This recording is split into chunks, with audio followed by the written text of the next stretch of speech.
আচ্ছা, ডালপা মকিমপুর ব্রিজের এই ভিডিওটা আপলোড দেওয়ার পরে, মানে যে ছেলেটা মারা গেছে, আমি এটা নিয়ে একটা ভিডিও আপলোড দেওয়ার পরে আমার কাছে অরিজিনাল যে ভিডিওটা সেটা আসছে, একজন আমাকে দিছে। এই ছেলেটা কিভাবে মারা গেছে এটা আপনাদেরকে এক্সপ্লেন করি। এই যে দেখতে পাচ্ছেন সবাই কিন্তু লাফাচ্ছে এখান থেকে, ব্রিজ থেকে। তো সেও এখানে দাঁড়াই ছিল, তো সে লাফ দিছে। লাফ দেওয়ার পরপরই ও লাফ দেওয়ার পরপর কিন্তু উঠে গেছে, পানি থেকে কিন্তু উঠে গেছে।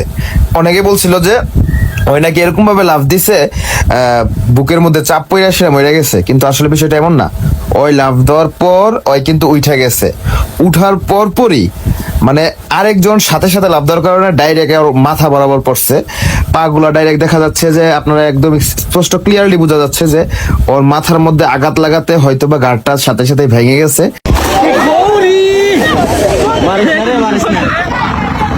হয়তোবা তখনই তার মৃত্যুটা হয়। পর আর পানি থেকে উঠে না। সবাই কিন্তু আবার তাকে দেখতেছে যে ওই কিন্তু উঠতেছে না। সবাই কিন্তু অবাক হয়ে গেছে, হাই রে কি হইলো হঠাৎ করে।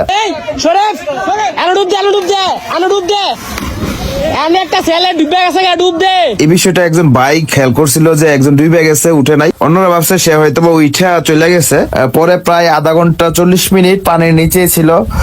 অনেকে চিল্লায় বলতেছিল যে ভাই ওইখানে একজন আছে, ওইখানে একজন আছে। ভিডিওটা দেখতে পাচ্ছেন।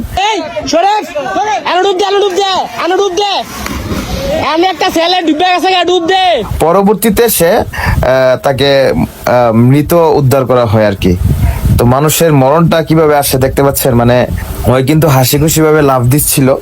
পরবর্তীতে ওর পরপরই আরেকজন লাফ দিয়া ওর উপরে পড়ে, যার কারণে ওর মৃত্যুটা হয়। যাই হোক, আপনারা এখান থেকে আর লাফালাফি করেন না ভাই, ব্রিজ থেকে লাফালাফি করেন না। ছোটবেলা অনেক সতর্ক করতো মা বাপ।